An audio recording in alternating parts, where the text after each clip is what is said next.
With Virgin Media, you can build up the entertainment and tear down the price. Switch to Virgin Media today and get superfast broadband and TV for just €49 a month for an awesome 12 months. The sale that stacks up. Now on. See virginmedia.ie and check out how our mobile sales stacks up too. T's and C's apply. See virginmedia.ie. 12-month contract. Offer ends 27th of February 2019.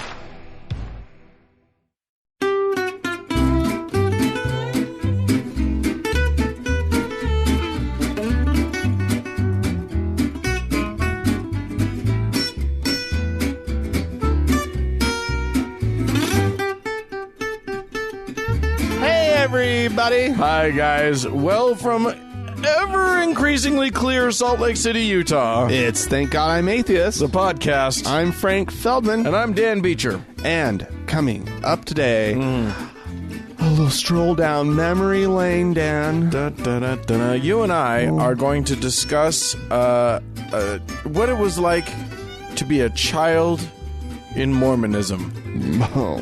Because that experience is actually, as you and I discussed earlier today, that experience is changing. Apparently, yeah. Some. I'm not so intimately We're not hip to the involved new with jive. Mormonism anymore. What? You're not? But I know it's been, and when I think about Weird. how long it's been, Dan, It's been a while. it's been a long time. It's been over 25 years since I went to a family ward. As a member of that. You ward, and I are you know. old. Yeah. Yeah. Getting older, Dan. Decrepit. Look at you. You just had your birthday. I did just have a birthday. Happy birthday, Dan. Yesterday day. Yeah. Thank you. Yeah, what is that, 48? I'm 49? I'm now 11 years old. or 3013. I am 13 years old. It's true. Well, congratulations for making it another year. Thank you. Thank you. And, I'm much wiser than you. Now, in this 1 month period where I am a year older than you. You're always, a month and a year older than me. No, I'm always a month older than you. Huh? Oh, I guess that's true. Yeah. Well, right now you're both. Right now I'm a full year older than you are. That's really dumb. All right. Dan. Yeah. Time for a little conversation about faces. About the hirsute nature of our masculine faces. Indeed. Even those who haven't been richly blessed with facial hair as you and I have been, still need to do some trimming, some shaving. Absolutely. Look, here's the thing. We've used lots of razors. As we said, we're old now. You and I have used... Yeah, I don't even know how many razors I've gone through. all the different kinds. And spent lots and lots of money. Just so stupid high amounts of dollars. And as I've recently found out, too much. Yeah. Because at least now there's an alternative. Yeah, you can just go to harrys.com/TGIA. Harrys is HARRYS.com/TGIA and try out... It's the internet's version of razors. I think they're USB connectable. I don't think that's true. That's not true at Don't all. make claims, Dan, that are not true. It's just a razor. It's just a really excellent razor. 5-blade cartridges means a very smooth shave. Comfortable. Just glides over your face, and then there's no more hair there. Miraculously. Almost as though it was a miracle. Okay, so you got the German engineered blades, 5-blade cartridge. You've got an ergonomic handle. You've got the amazing shave gel. You've got the travel cover. All of that you can just get for free from us. As a little tip of the hat to you. And then you try it out, and if you like it, you keep getting it sent directly to your house without having to go out there. It just shows up. Yeah. And then and then you see if you like it. If you like it, you stick with it. If you don't, you cancel. And it's no out of pocket. You just paid for shipping. Absolutely. It didn't cost you anything. Difficult, hard. No, it's super Nothing. easy. Yeah. You help us out. So go to harrys.com/TGIA, sign up, try it out. If you don't like it, cancel. No big whoop. No big whoop. All right. Well, All right. okay, Dan. Yeah. Got something for you. Is it a cheese sandwich? I'm hungry too, but no, it's not. Okay. This is coming from our very lovely federal government, Dan. It's my favorite of all the governments. Lovelier by the day here in these United States. Oh, just the best. A new policy over there at the Labor Department, right? Sure. I've heard of that. The federal contracts, right? Sure. When they go out and companies contract to do work for the government, and so they have to hire people to do that work, right? They are now issuing an exemption, or there is an exemption available, I guess, for or from the non-discrimination laws. Like, like during Obama's presidency, he extended those non-discrimination laws to members of the LGBTQ community. Right. So he made it was a policy that the U.S. government isn't going to contract with companies that discriminate. Exactly. Well, there's now a religious exemption available. Thank God. So it will be more difficult to sue the government if one of its contractors denies a job to an LGBT person on the basis of the employer's beliefs. Right. So what, if I'm understanding, I'm trying to track what you're saying. So if I'm understanding, it means that if the U.S. government decides to hire a company to build a road or whatever, correct, that company is like, no gays, then but they're like, no gays because Jesus, then they're cool. Right. That's okay. They can't just no gays for no reason. Right. Just because they don't like their fashion sense, right? Right. That doesn't work. They are opposed to fabulousness. Yeah, that does not work. That's not okay. But as long as you hold up your Bible and say, I, as the owner of this company, do not believe in gay people. Right. They do not exist. And if they do, they're gross and yucky. Right. And I don't want to talk to them. Right. Or hire them. And that is now. That's now okay. A-OK. Oh, good. In the USA.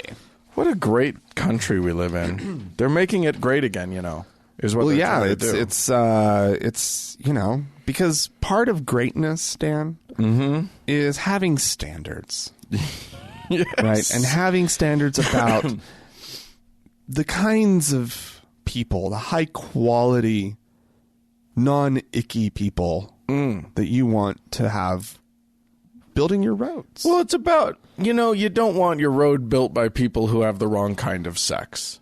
Oh, dear God, no. That would be I don't care yucky. how good they are at building roads. Oh, they could be amazing at it. The best. They could be just insanely good at it, but if they're having the ugly sex, the sex that gives me the skeevy-deevies. Yeah. No way. No, I do not want. I will not drive on that road. I would rather have inferior roads. Mm-hmm. I think that's how every good red-blooded American feels. Well, I think that might be a part of our infrastructure problem, Dan. Not enough gays. Not enough gay sex. Building the roads. Building the roads. What I don't want is to encourage gay sex during the building of the roads. But what if that's what gets the best roads? Well, maybe. Little Santorum in the mix. You were the one who went there. I did. Hey, it's not just these United States. It's not just our country. Oh, that's getting that's really good at getting great again at making terrible choices. I don't think so. Okay, so this was definitely not a surprise to me. But I'm doing a follow-up on a story that I did a while back. Do you remember that we did a story about one Jefferson Beauregard Sessions and how the United Methodist Church, like a whole bunch of clergymen and lay people, wrote a letter to his home church to put him on trial. Get him in line. Yeah, with our teachings. Yeah, exactly. So they were basically saying there's apparently a trial process that can be instituted for any member. Good. And because he was doing that whole separating children from their parents and putting them in jail for no good reason thing, they thought, maybe he needs to be disciplined. Maybe he's not living up to the best morals of our church. To the surprise of nobody, that is not going to happen. He is not going to be put on trial for this. All these charges were dismissed in church court. Skunkung. Church court. Yeah, okay. Well, that's disappointing. Yeah. Because I think that, I think they should have done something. Man, he is a bad man. Yeah. Is he the kind of person they want to be a Methodist? Yeah, he did. He was acting horrifically. Yeah. And they all said, hey, you're acting horrifically. And then his hometown people were like, nah, he's all right. We know him. The confusing... Yeah, he's great at a bake sale. The confusingly named Reverend Deborah Bishop. Reverend Bishop. That's just confusing. I'm confused by Deborah. Right? That's a girl name. Right. What's happening? Anyway, the Reverend dismissed the complaint, and then that dismissal was concurred with by an actual bishop, David W. Graves. So nothing's going to happen. The grounds for the dismissal apparently are fascinating to me. That he was just following orders from above. Yeah, because there is one guy above him. Right. There is a chain of command, and he's God. He's one down. It's God. Right. Well, okay, so I guess there's two, because it goes Donald Trump, then below him God, right, and then Jeff Sessions. Right. And the real complaint was that not only was he doing this horrific shit, he was using the Bible to justify it. Yeah. Not in a good way. Not in like here are verses that justified ripping kids out of the arms of their mothers, but in here's a Bible verse that says shut up and do whatever the government tells you to do. So it wasn't even the one about the bears abducting children. Bears killed children. Oh, they killed children. Yeah, they didn't. Although, why didn't he do that? Wouldn't it be great? Right? Wouldn't it be great if there was a scripture about bears like abducting children and raising them as their own?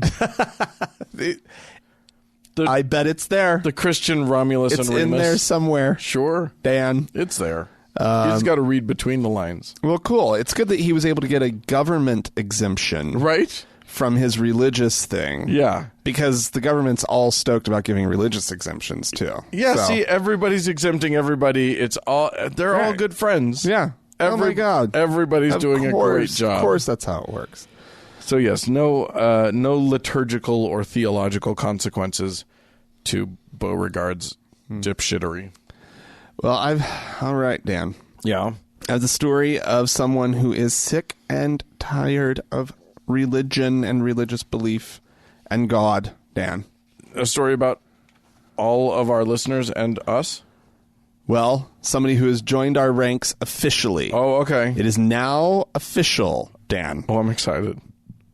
The newest atheist on the block. Okay. Batman! It's official. DC Comics has confirmed that Batman is indeed an atheist.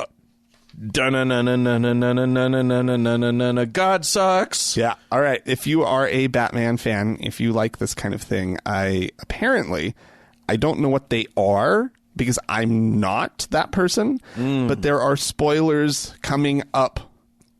Okay. These are for books? These are for books? Batman number 53. Okay. If that is something you are into, you may want to skip ahead a couple minutes. Okay. Oh, come on. That guy already has the book, right? I hope so. So, apparently, in the history of Batman, there has been some hinting as to maybe sort of that he's probably of some kind of Christian denomination. Well, right? Yeah, he seems like he's a either good Protestant. Catholic or Protestant. It could be either. He was his cousin, Batwoman, has been portrayed as Jewish. Oh, but he never has been. Oh, right. There apparently though, after his parents were murdered, he things got a little bit more complicated, and he lost sort of his all his faith. That's him in the corner. That's him in the spotlight, losing his religion. Anyway, this all comes out in, like I said, Batman number 53. Okay. Wherein he has kind of given up on the whole being Batman, and it's a lot of Bruce Wayne stuff. Okay. And he is kind of stuck in some sort of mundane stuff. He's taking cooking classes. Well, not far off. He's serving jury duty. Okay. And at some point during this whole process, he explains to one of his fellow jury members that he does not believe in God, and they have a little conversation about it. But he does explain that he has a deep... Or he explains how his deep belief in Batman has saved him. Right? Oh, Batman became a symbol of morality, goodness, and faith in Bruce Wayne's world. Oh dear. That sounds confusing. And he says, and this is possibly psychopathic. I know. And in his own words, he says, "God is above us, and he wears a cape." Wow. Yeah. You know, coming out of anybody else, that would be worrying, but not as bad as when it's coming out of the guy who's... That's like positively... I am my own God. That is Donald Trumpian. Yeah. Yeah. I'll save everybody. Yeah. I'm Batman. Yeah. I'm Jesus. Yeah, there you go. Kind of is that your Michael Keaton Batman raspy voice? It's like sort of midway. It's midway between a Keaton and a Bale. Oh, Bale went really raspy. Bale went deep, super all the way. Yeah, that's I'm like, true. so I like that halfway point. Okay. All right. Yeah. This is. So I guess he was supposed to be getting married to Catwoman. Oh, but she left him at the altar. Oh, which is just really sad. Just like a cat. Yeah, and a woman, and a bat, There you go. I don't read these comics I don't either. like you. I don't understand it. I don't understand the number system because it seems like there's been way more than whatever 53 or whatever you said it was. I don't know. Yeah, I don't know how any of it works. It's all very strange to me. But and also apparently he's kind of done with this new costume thing. Like he's gone back to like old Batman, like the Adam West style. I don't know if he's gone back that far, but he doesn't look like that anymore. Yeah, okay. Right. I just got to say, supposedly, ladies and gentlemen listening at home, if you have just left your religion or if you've abandoned your God belief, don't replace it with a messianic complex. That's right. It's probably not the direction to go. Behold me. Yeah, exactly. He's like halfway to David Koresh. Good Lord. Find some followers. Why not? I think it would be fun to have followers. Go start your own religion. I mean, we have patrons and we have listeners. Yeah. People that's very different, Dan. It's very different. These people do not follow us. Please do not follow us. Do not that is a mistake. Do not see us as a messiah in any way, shape, or form. I don't think anybody ever has. No. Would be. It's very clear that we're not to be worshipped or followed in any good way. Gross. Okay. I'm going to take us to your home state. Oh. Or one of your sort of home states of Oklahoma. Yes. Just 99 miles north of Dallas, Texas. There's a small school in which a trans kid, 12 years old, yeah, name of Maddie. Uh-huh. She is she's not safe. Oh God. It is not a good thing. Literally, she was in a new school. She had to use the bathroom. Now she's been using the faculty bathroom because she doesn't want to use the boys' room because she's not a boy. Right. But she can't use the girls' room because everybody raises fucking hell if somebody goes into a bathroom that doesn't correspond with the bathroom or with the gender that they were assigned at birth. So the compromise has been that she's just been sort of using the faculty restroom. Right. Just so that nobody fucking freaks out. Well, she used the girls' bathroom one time, and all hell has broken loose, apparently. All right. Including, but not limited to, death threats.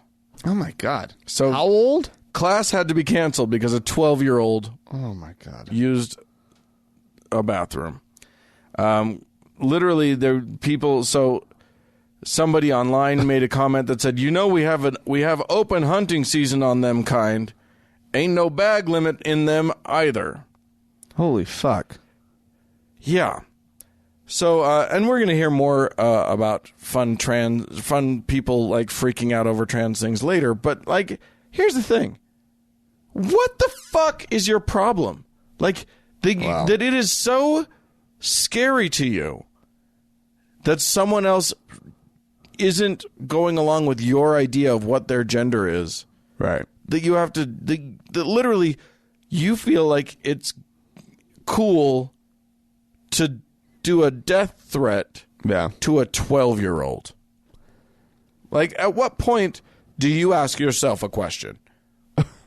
At what point is like, they're talking, a lot of comments online about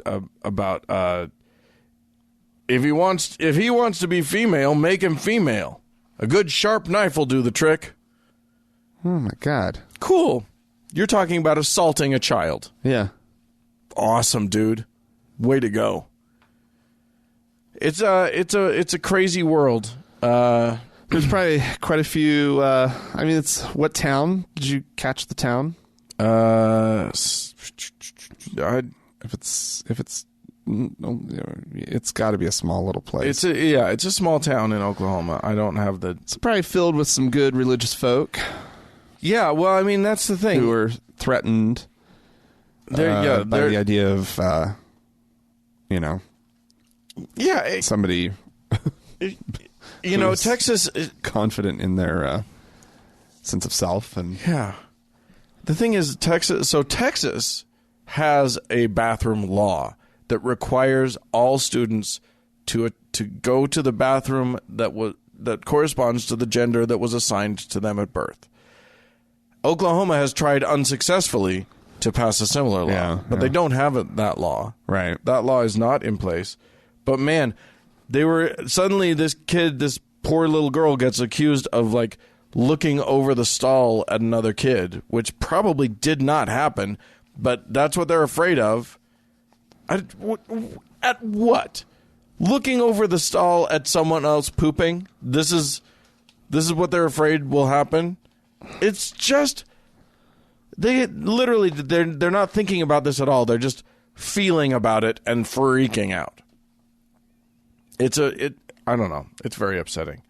Yeah, it is. Trans kids all over the country get to sort of pay the price for the idiocy of the conservative Christian mind.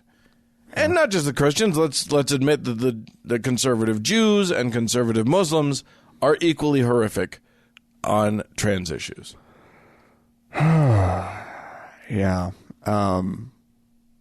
I wonder what's like little town. Yeah.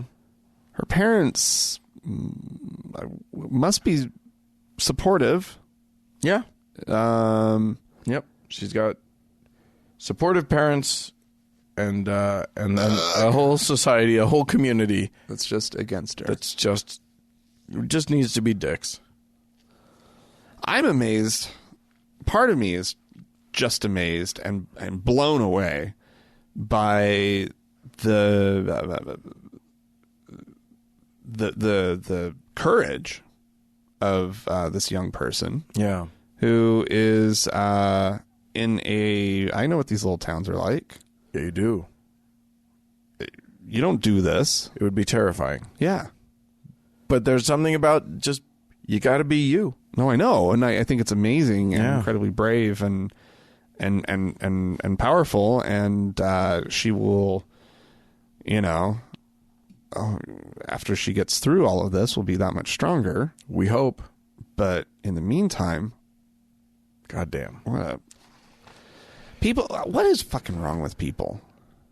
Like, Well, I mean, this is where the do you thing. get off? The whole concept of conservatism, and I'm not talking politically, I'm just talking about the concept of being conservative, is preserving a way of thinking and a way of life forever.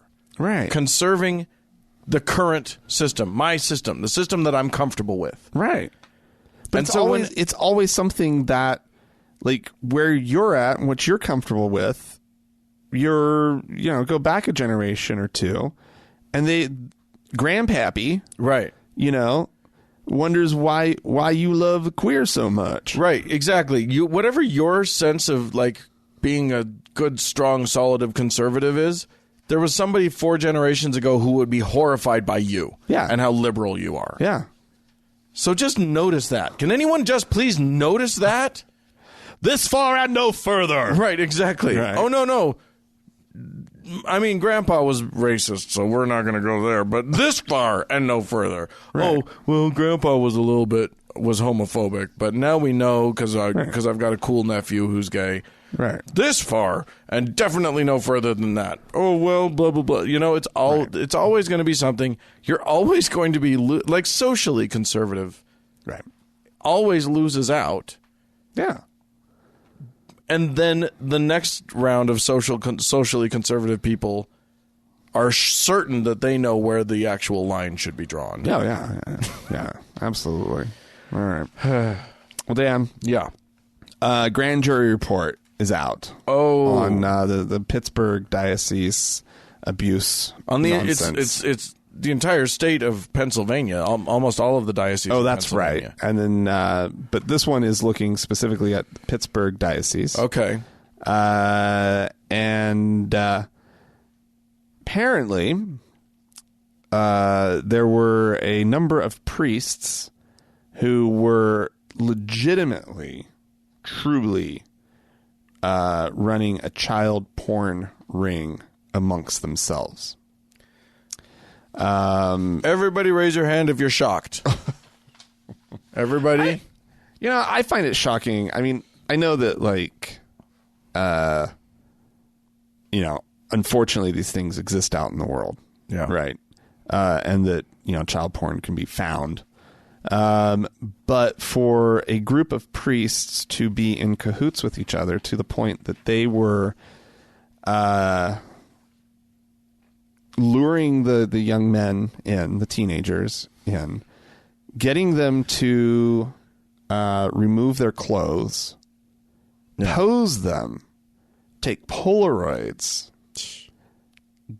while all of them were in the room, right? Oh, my God. The priests... All of the priests or all of the victims? All of the priests. Okay. So it was these 4, let's see, Reverends Francis Pucci, Richard Zula, Francis Luddy, and there was one more, George Zerwis. Don't name your kids Francis. That doesn't work out well. Okay. There's this one story, one man who's come forward to tell his story of being abused. Mm-hmm. Recounts the story of being lured into this room. Let's see. The priest told George, that's the man's name, George Munnell. No, wait, took him to a rectory in Munnell. George, we'll just call him George. That's fine. Yeah. And to get onto a bed, remove his shirt, and strike a pose like Jesus on the cross. They then instructed him to strip off his pants and underwear. And they began taking pictures of him with a Polaroid camera. The priests were giggling. Oh, of course they which is were. a great, disgusting detail. Oh, my God. And then added the photos of George to a collection of photos of other teen boys. These men and other priests were part of a ring of predatory priests who raped children, shared intelligence on potential victims, and manufactured child pornography. They would actually mark the boys who they had successfully sort of raped. Yeah. They would give them special crosses that would identify them for the other priests in the circle. Oh, my God. So they would know that was an easy mark. A groomed child. A groomed child. Oh, my God. That's... Yeah. This is really disgusting. Like, raise your hand if you're not surprised. I'm surprised by this level of coordination. Yeah. And how it was a society of priests, essentially, who were running this. Yeah. And this wasn't sort of done in the privacy of the chambers of one of the priests. This right. was something, and he kept all these, and he was quiet and ashamed, and he whatever, and maybe at some point showed somebody who was like-minded some photos. No, you're right. It's the giggling that like really puts it over the edge. Uh-huh. This is like no, it's the rape that puts it over the edge. But the giggling is like the fact that they're getting away with it, that they feel emboldened to do this. I mean, him and Meta actually on the Friendly Atheist blog did a roundup of sort of the worst infractions they read the whole 1,000-page or whatever thing, and you probably don't want to read it. It's just horrific. It's just person after person after person doing these. I mean, priest, reverend after reverend after reverend, doing these unholy things. Fuck all of the like InfoWars people who are talking about the Democrats running child pornography rings and trafficking in children. Right. We know where it's happening, and it ain't fucking Democrats. It's like, well, I'm sure some Democrats have done stuff like this. Sure, but, I mean, some of these priests might be Democrats, but that's not the point. Right. The point is, it's the clergy. Right. And these are real, like, now substantiated stories and stories that are like correlated with other people who've come forward. But nonetheless, just to kind of take the whole thing all the way home, this Zerwas character, one of the priests, was reported to then Bishop Anthony J. Bevilacqua, who refrained from taking action. But then when another abuse complaint came in a year later, Zerwas was sent off for an evaluation, but he was still allowed to serve at other parishes in the state until 1994, when he was placed on leave for personal reasons. Right. Zerwas was returned to active ministry by Bevilacqua's successor, Bishop Donald Rural, who is now a cardinal in Washington. Of course. But Zerwas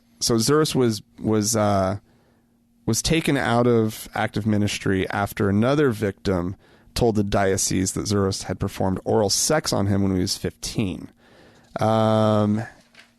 Zerwas was placed on leave again. He then moved to Florida and then fled to Cuba. In the spring of 2001 in Havana, he was found strangled at the age of 47. So he continued to be clearly up to no good, and somebody took care of him. My God. But again, it's the higher ups that is what's so mind-boggling to me, that they wouldn't do anything to really fix this situation. Things were being reported to them time and time again, over and over, right? It's not like one priest had some allegations against him and the bishop's just like, well, I just don't know what to do about this, right? Yeah. It's, this guy has allegations. He has additional allegations. He has even more allegations. All the while, there are these other guys who have people coming forward on. Yeah. And one person sitting there with all this information knows he's got bad actors out there in his organization and does nothing except the occasional, let's take you out of service for a minute, right? Yeah. Or let's put you over here. Never warning the communities. No. Never calling the cops. Right. Right. He basically has a lion that's hurting people, and his solution is, well, let's put him among a different group of people. Right. There's you know what I mean? Like, it's just, and we know that this is happening. An organization will take to protect itself. Yeah. Right. It's so, I mean, I was reading a thing about it, and there was a point, there was one specific incident where that on the Friendly Atheist, one of the things that they pointed out was one of the incidents, a letter was sent out that was like, by a bishop that was like, I'm sorry, I feel your pain. I know how horrible this must be for you. That was to the priest, not to the victim. God. So I mean, right. Wow. No, of course. Of course it was. Yeah. Of course it was. Well, I'm gonna close up shop with the LDS Church, the church of our upbringing, which we reported back in November of 2015. They launched a really cute little initiative because they had been on the path of sort of more and more acceptance of LGBTQ people. Yeah, definitely not actual acceptance. But like, it was looking like it was starting to get, like it was getting, like they kept revising their view so that it was like, hate the sinner but not the sin, but still revile them. But like eventually it was like, well, you can be a good Mormon and be gay, but here are the rules for that. And it just seemed like it was getting better. And then they dropped the bomb, which is something that's now known as the November policy, which basically said that same-sex couples raising children were apostates. Right. And that the children couldn't even get baptized until they were of legally adults. And they had to denounce. And then they had to denounce their gay parents' oh my God. Yeah. Lifestyle in order to become members of the church. It was a bombshell. It undid all of the goodwill that the church had been sort of slowly building with the gay community. Right. It was a nightmare. And it was such a big deal that, like, the church basically didn't say anything for the longest time about homosexuality or whatever because they realized that they had stepped in it. Right. But it seemed kind of like maybe they were going to just sort of, like, I got the sense that they were backing off of that policy because it was so clear how not just like people outside of the church, but people inside the church felt that it was evil.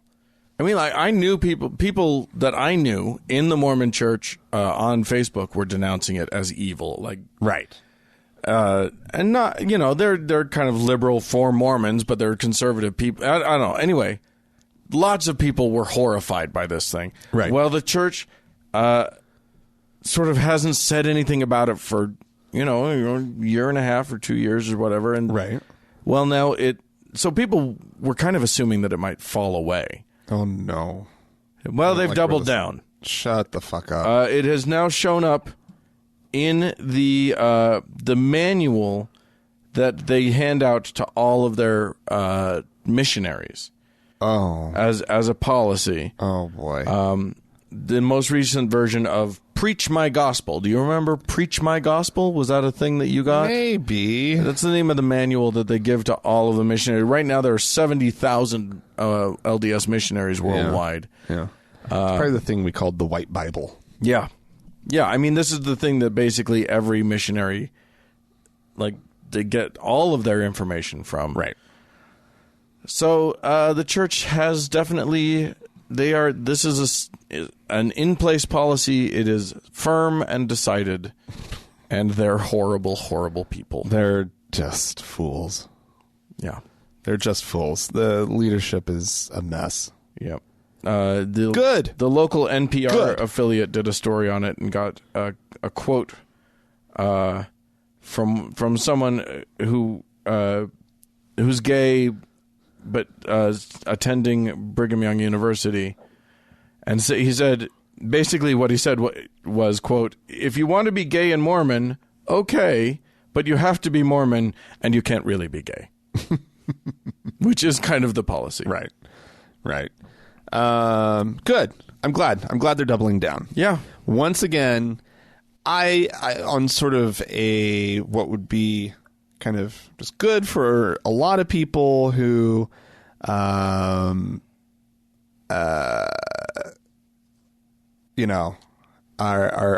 still inside the church, and people who aren't going to be leaving the church. If the church got a softer stance on LGBT issues, well, that would be a good thing, I suppose. But the best thing, the absolute best thing long term for everyone is that the church doubles down on these idiotic policies. On the hate. So that it gets more people out. So that more people can get out. So that more gay people who are thinking, maybe I can do this. Maybe I can be gay in the Mormon church. Yep. Maybe it'll work. Oh, no, they really genuinely hate me. Right. And so hopefully they just get themselves out. Right. And maybe take some family members with them. Take some family members. You know, you have your non-believers sitting there in pews every Sunday, stuck, and we need more of them out. Yeah. Right. Yeah. And this kind of stuff, I hope, makes it easier for them to finally take those steps. Yes, So, indeed. Good Lord. Good, All right. absolutely. Well, ladies and gentlemen, if you have anything you'd like to say about these stories or anything else, you can write to us, podcast@thankgodimatheist.com. Or you could call and leave us a voicemail message. The telephone number is 424-666-8442. Indeed. Go to the Facebook page, facebook.com/TGIAtheist, and click that like button. And while you're there, search for the TGIA Members Only Lounge and request to join. It is a closed group, Dan. Skuntadun. But we'll let you in. We will.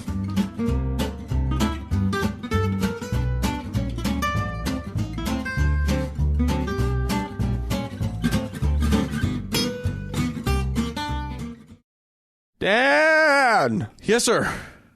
Pat Robertson, Dan? We're having a patty break. We used to do it every week. Yeah, we used to do it. He used to say something nutball every other day. Here's the thing. He is terrified. He is, Dan. Something so scary is happening in the world, and he will not abide it. Yeah, so let's have a listen. Yeah. Well, this next story should shock the daylights out of it. I mean, you ought to do something about it. It's an outrage. Little teeny children, as young as 2 years old, being exposed to cross-dressers, homosexuals who dress up as women and are called so-called drag queen. You say, well, that's something maybe for some weird television show or something, but no, it's from us, it's a few miles away from this place where I'm sitting right now in this studio. There's a library where they're hosting these events where men are dressed as women, and they've got all kinds of makeup on, and they're men acting like women. And they used to, out in San Francisco, used to call them he-she's. And they're reading books to children. And it's called the Drag Queen Story Hour. Well, you'd better get outraged about this, and many people are, but library officials cited a recent event in Virginia and said it fits their city's vision of inclusion and diversity. Give me a break. Give him a break, Dan. You know, he does need a break. It's called death, Dan. It's called look at what you're wearing. You're the oldest man alive. He's in a terrible jacket and tie. And the shirt's even bad. Anyway, listen. Little teeny children Some as young as 12 years old. It's 2 years old. I was 2 years old? Yes. Oh, I thought you were 12. Okay. No. Little teeny children. Little teeny, truly teeny. Are being exposed to someone reading them a story, Frank. Who's in makeup. Who's in all sorts of makeup. They're dressed up in a fun way, Frank. Oh, my God. It sounds absolutely delightful. I love the idea of drag queens just being... Do you mean drag queens? Drag queens. You know. They go like this is wonderful outreach. This is wonderful. It's adorable. I bet it is the sweetest thing you've ever seen. Oh yeah. Right? Come on. So cute. And these kids these poor children are being assaulted by story time. yeah. I'm sure against their will. Yeah. Oh, against their parents' will. It's just a nightmare. Whoever's showing up to drag queen story time. They're kidnapping children and putting them and making them listen to books. Oh, good Lord. God, it's so baffling to me how terrified these people get. Yeah. Like, if you've ever been to any kind of drag event, especially something like this, like if you, like, you know, a drag event in a bar where it's like a lip sync contest or you know, whatever, that's one thing. But this is just going to be some delightful little, person dressed outlandishly. Yes.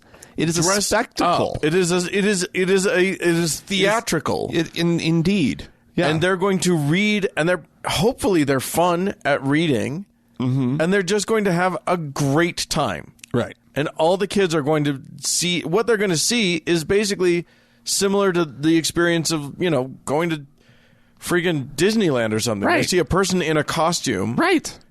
It's... The worst that's going to happen is they're going to maybe get some glitter on them. Yeah. They may get some boa feathers. Yeah. Exactly. It's like... That's the worst. That's worst case scenario. Actually, worst case scenario is they get the one drag queen who's terrible at reading stories. Oh, who's like great at contouring, bad at stories. She looked great while just sucking it up. Oh that God, book. she just wasn't very the little good. cow. That was the worst little caterpillar I've ever heard. Just didn't really get the character at all. No. He's eating. Put yourself in his place. I can't remember the story of the little caterpillar. I have no idea. I'm sure it eats some leaves though. Yeah. And then it makes a cocoon.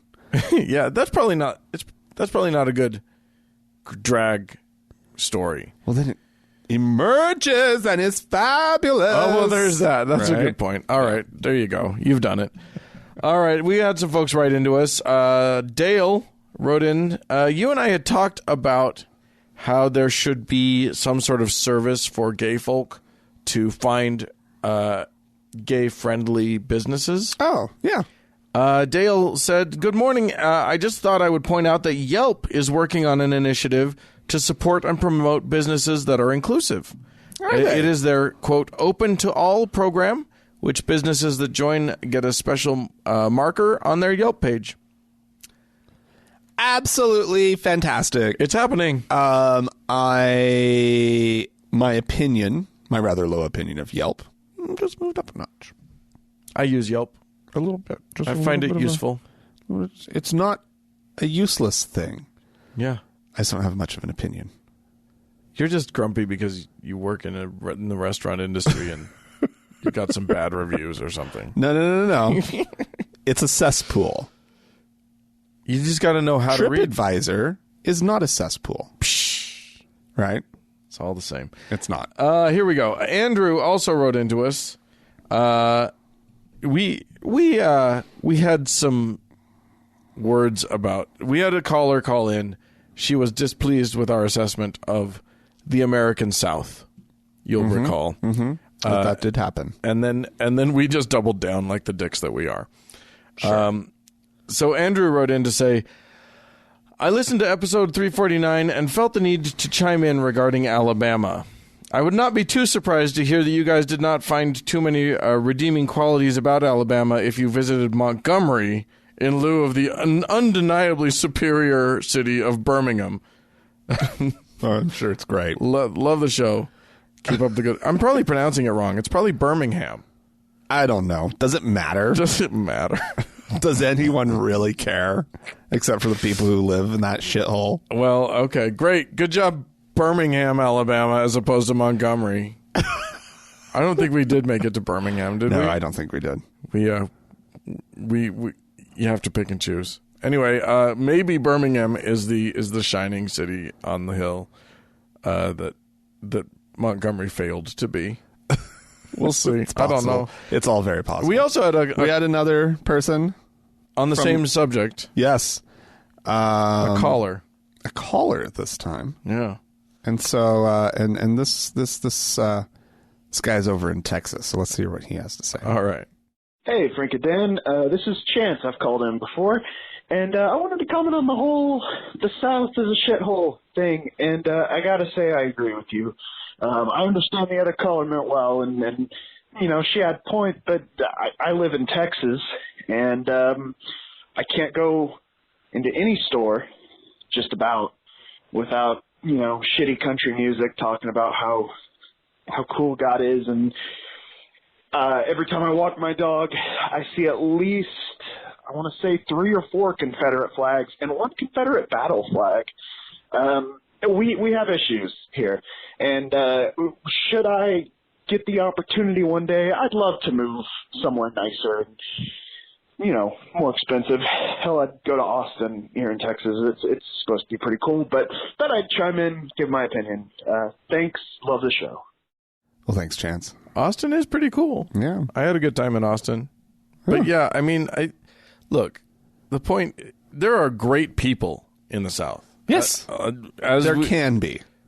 There are lots of really cool people in the South. Mm-hmm. But unfortunately, yeah, when you live there or when you visit there, you're subjected to that horrible country music Christian crap. Right.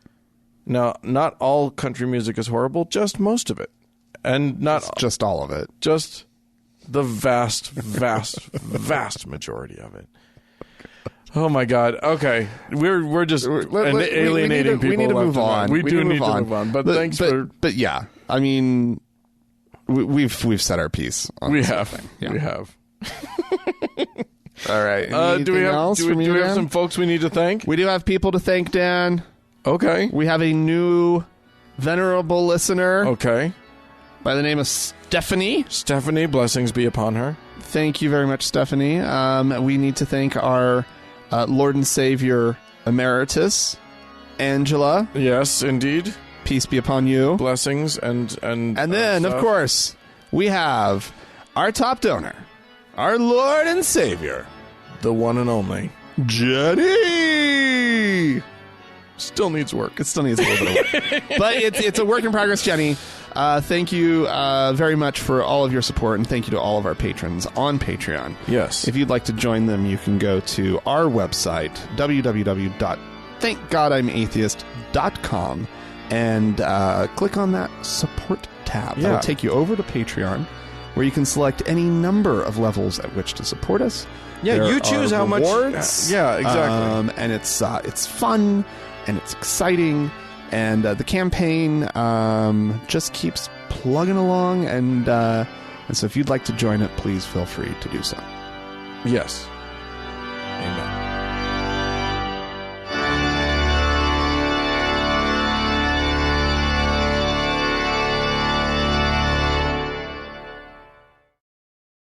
Dan.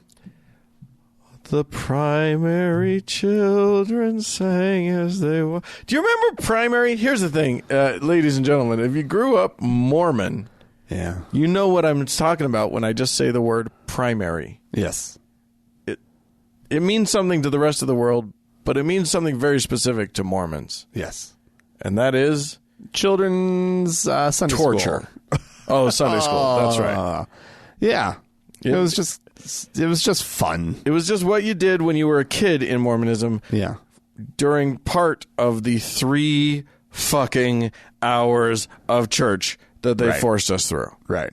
Well, yeah, because the kids, you would have sort of your primary general session, right, where all the kids were all together singing songs, hearing little lessons and talks and blah blah blahs, and then from a bunch of poor sad adults who had been called by their church to deal with this mess of childhood energy. Yeah. Some people, I think, love working in the primary. That's true. And the at least there's like music and singing and all of that. Yeah.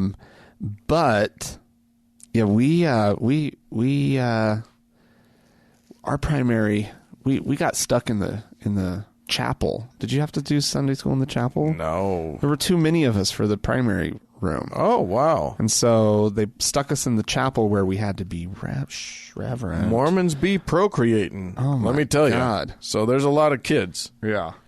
You think everybody thinks of the Catholics as being the ones with all the children because they have a prohibition on birth control. Yeah. But, those Mormons will give you a run for your money. With birth control. They're allowed to have birth control. They just don't. Yeah. So what I wanted to do today was you and me just take a little trip down memory lane and talk about the experience of growing up in the Mormon church. Because one of my memories of church, my biggest memory of church was that it was incumbent on me as a young child with ADHD in Mormonism to manipulate all of the adults around me into making it less terrible. I had to make sure that we were going to sing the fun songs, and I had to make sure that we were going to talk about things that weren't insanely boring because I had hours to fill. 3 hours every Sunday. And it was just a fucking nightmare. So I remember literally I remember strategies that I used as a child to when everything was getting boring. I don't think this was conscious, but I know that I started to yell about, let's talk about this other thing or whatever. You know what I mean? Oh my God. You were that kid. Oh my God. Well, I had to be. Oh my God. I hated you. I was sitting there very quietly. Yeah. Not understanding why. Following all the rules. You could not just sit still. That's true. That Danny Beecher. Ugh. Did you ever go by Danny? No. No? No, I did not. Huh. Only 2 people in my life called me Danny, really. Really? Parents of my friends' parents used to call me Danny. Danny! Hey, Danny. But nobody else did. Huh. Interesting. Yeah. So Dan. You were just Dan. Were you were Frankie, though. I was. Little Frankie. Yeah. For a minute. And then in school, we stopped that. Yeah. But initially. But anyway, that's beside the point. What do you remember about church? What jumps to your mind when you think about being a child in church? I remember just mad amounts of just fucking running around. And we were in an old chapel. Yeah? And it was a cool old chapel. They don't make them like that anymore. No, now they're all standardized. All of the Mormon ward houses are these weird, bizarre labyrinths. They work on either a horseshoe or a complete circle. Right. Layout. Kind of a racetrack of classrooms around the chapel space on one side and the what ends up being the basketball gym on the other or the side. Cultural hall. They call it the cultural hall, but since Mormons don't have culture, it's really just about basketball. It's just basketball. Yeah. Slash a carpeted basketball court. Overflow. Some of them were carpeted. Yeah. That's true. Had this little very tight pile. You can still bounce a ball. Yeah. But it's weird. Yeah. Anyway. I remember, I remember sitting in that chapel a lot, but, I remember that it was a lot of fun, the rest of it. Huh. I remember really liking... Not sacrament meeting, which Not is sacrament. Sacrament meeting was awful. That's the main meeting where all of everybody is adults and children all in one room in that chapel. Yeah. Wretched, horrible boredom. Hearing just the worst. A talk given by an unwilling participant. Yes. Who's not trained in public speaking at all. Just a member of the congregation. Oh, my God. The worst. Given a topic. Who has been assigned a topic, and now it's even worse because they're like, basically, they're assigned, like, they don't make up their own talk. They're sort of given these guidelines. What? And they just have to sort of go through the guidelines and give the talk. It probably makes it better for a lot of these people because they don't want to be creative or whatever, but man. Oh, my God. The boredom factor. That's even worse. Is even worse now. Oh, that sounds awful. Anyway, but no, we would break for primary and whatnot. Yeah. And it was fun. We would go, we'd sing songs, and there was always I feel like there were always crafts and whatnot. When you were a little bit on the younger side, you'd make things in your little breakaway classes. Lots of object lessons. I remember being a seagull in the primary little pageant thing that we would do, right? And I was dressed as a seagull, and I had to rush up to the front and eat one of the crickets. Oh my God. There was a big panel that had crops drawn on it, and there were all these black jelly beans that were attached to it. Ew. And we had to run up and get it. Well, there was some piggy little kid who ate more than his fair share of the crickets, and I didn't get a fucking cricket. Oh, Frankie didn't get his black jelly bean? I was beside myself.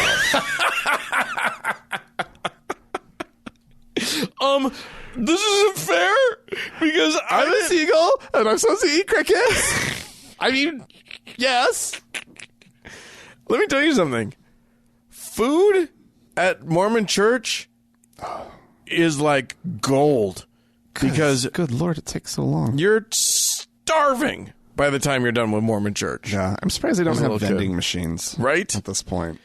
And once a month, there was the extra torture of fast and testimony meeting, which meant that you had to not eat till after church. You couldn't eat anything that day. No breakfast. Right. You had to eat. You had to wait until after. And boy, that was just. Whew, yep. That was the worst. But no, there were always activities during the week, and I remember the Pinewood Derby and the blue and gold ball for the Cub Scouts. That's true. We had just tons of shit. Always going on. During midweek activities, there were when you got a little older, there were dances for the youth. I really remember that crazy Halloween party that we would have every year. There was they would turn the Relief Society room into a spook alley. Oh, yes. And this kind of thing. Sure.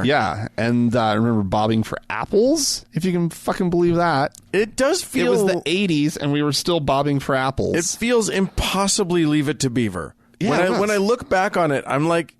There's this whole, corn-fed... Oh, yeah. The kids Rogers and Hammerstein sort of sensibility about the whole thing. The kids getting caught for smoking behind the janitor's thing out in the parking lot. The facilities shed thing, right? Oh my God, that's so funny. My brother was one of the kids. I remember... And it was just scandal. Right? I remember... So once I got to be around 11 or 12, I started skipping out on church quite a bit with various friends.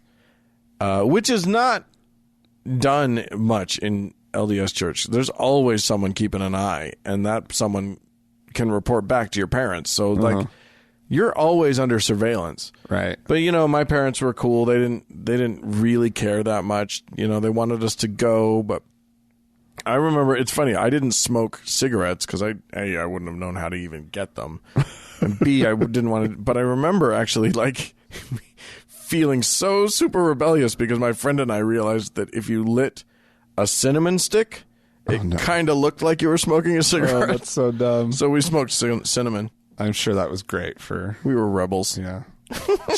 Yeah, I'm sure I have all kinds of cancer now. Cinnamon cancer.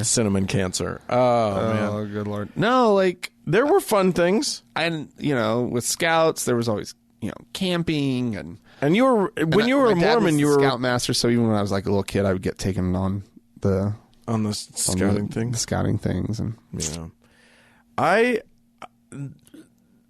church for me, I do want to talk about sacrament meeting, which is the sort of the big meeting. And the fact that for me, it was literally, and if you go to a Mormon church, you can watch this happen in the wild. It still happens.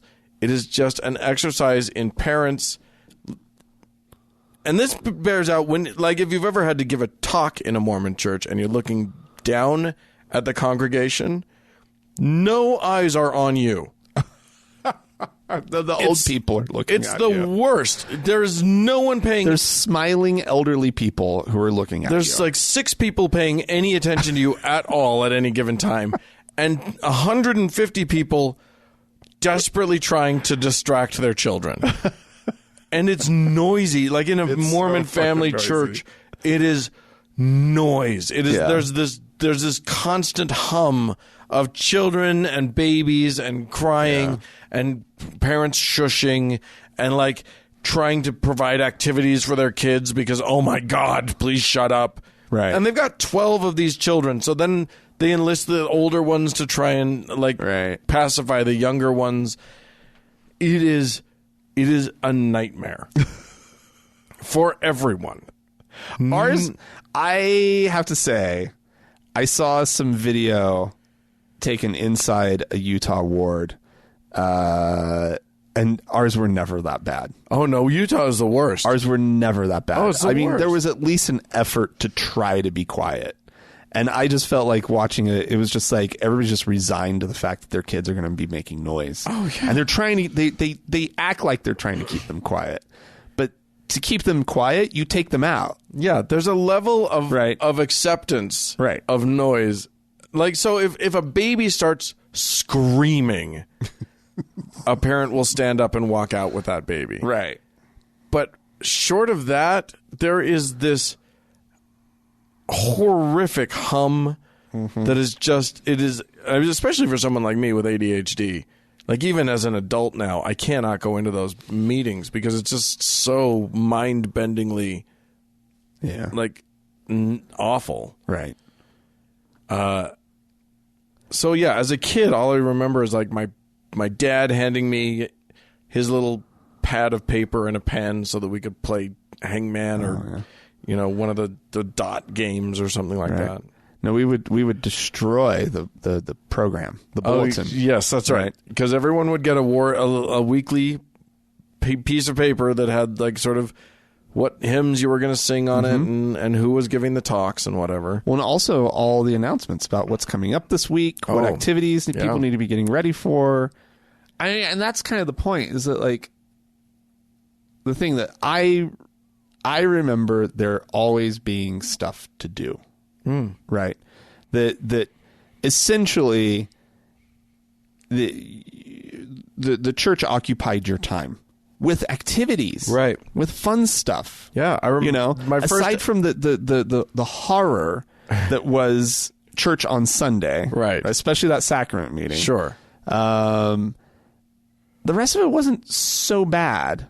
You know, there were other horrors. Home teaching was a horror. Getting dragged to go home teaching when I was like 12 with my dad. Or having some member of the ward having to come over every month and be the home teacher. Be your and to teach your family a lesson. We'd all gather around. that we always heard in church anyway. It was just like that was just so it was the message in the ensign. Yeah. It was just the first presidency message from the magazine that everybody was supposed to get. Ugh. Let me tell you something. But you're right. Like one of my first times acting was in a church play. Right. I was in a play of The Music Man, done by our stake. So that's a series of that's a group of wards, congregations. Yeah. And we did that, and that was great. And I remember all kinds of big parties and potlucks and, just ward activities. I remember one activity where somebody had arranged, I don't know how this could possibly be okay, but somebody had arranged, this was at Sugar House Park here in Salt Lake City, and there was this one pavilion that you could reserve that had, it had plenty of tables for everybody under the pavilion, and then it had this sort of amphitheater thing, like a half-round amphitheater with a sunken in, and it was all made of concrete. Okay. Little area.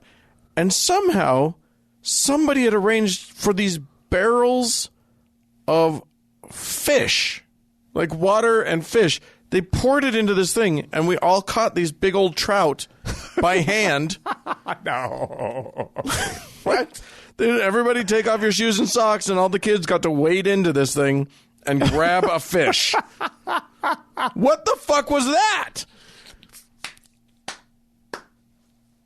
So unacceptable. So weird. So fucking weird.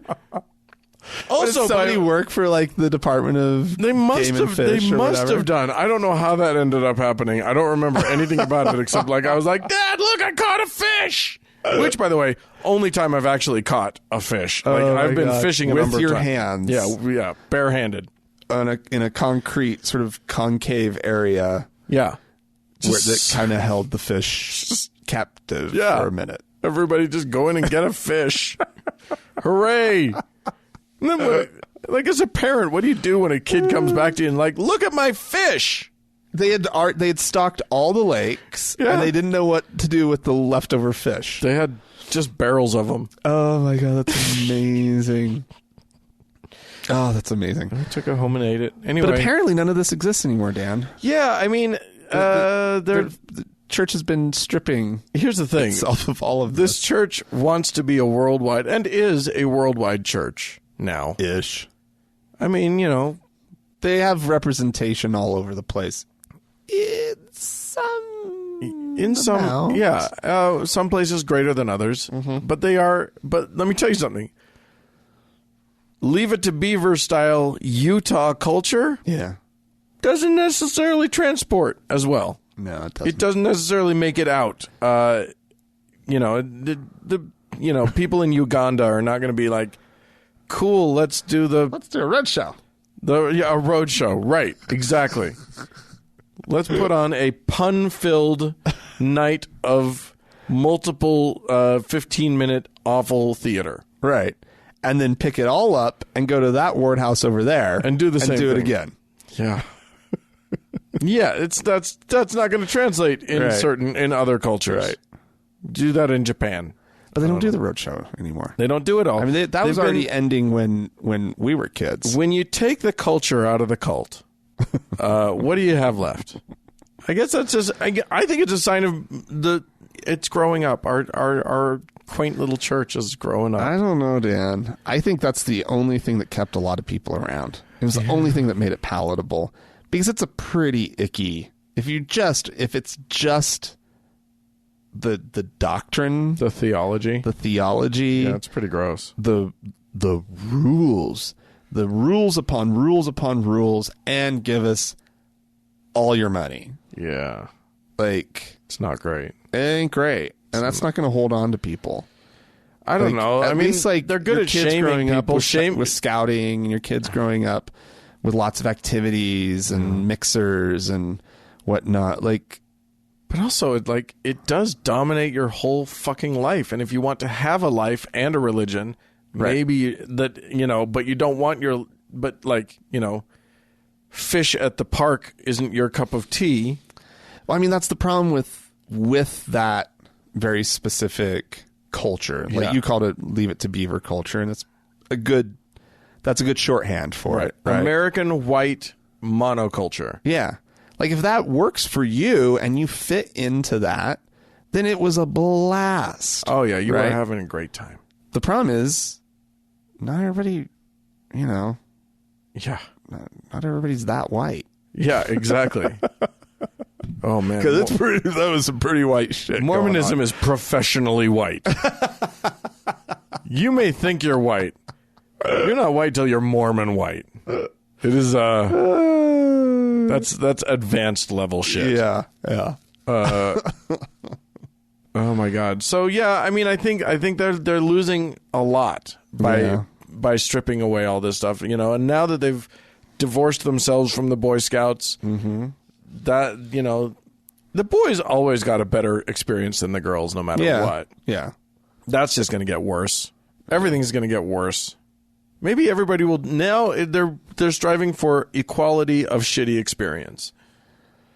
Then everybody gets a shitty experience. Boom, baby. Yeah. They've solved it. Anyway, we've rambled. We have rambled. You know what? Tell us about your childhood in your awful church. Yeah. I'm sure it was different, but also the same. Who knows? Write into us, podcast@thankgodimatheist.com. Or call and leave us a voicemail message. The telephone number is 424-666-8442. Indeed. Go to the Facebook page, facebook.com/TGIAtheist, and click that like button. And while you're on Facebook, search for the TGIA Members Only Lounge and request to join. It is a closed group, but we'll let you in. Also... we forgot to mention earlier. Yeah, there's the subreddit. You can go to reddit.com/r/TGIAtheist and find a growing community over there. Yeah, hey, speaking of the internet, thanks so much to Mackenzie for all of her hard work on our Facebook page, and thanks to Sarah, Danny, and Amy for their work in the Members Only Lounge. And a big thanks goes out to the Red Rock Hot Club for the use of their music, and to Gordon Johnston for the use of his music. And thank you, everybody, for tuning in. Bye-bye.